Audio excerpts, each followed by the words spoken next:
আবার একটি নতুন রেসিপির ভিডিওতে সবাইকে জানাই স্বাগত। আজকে বানাবো এঁচোড় চিংড়ি। সেই জন্য এঁচোড়গুলো সুন্দর করে কেটে নুন হলুদ দিয়ে সেদ্ধ করতে বসিয়ে দিলাম।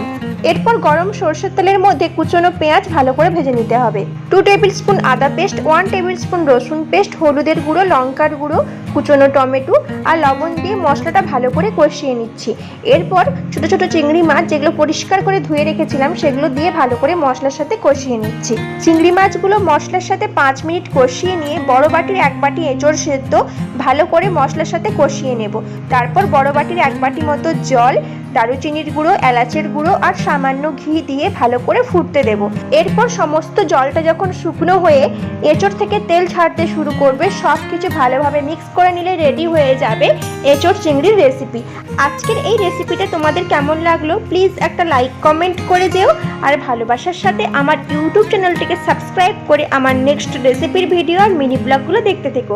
সবাইকে ভালোবাসা জানিয়ে এখানেই শেষ করছি। আবার দেখা হবে অন্য কোনো রেসিপির ভিডিও কিংবা মিনি ব্লগে।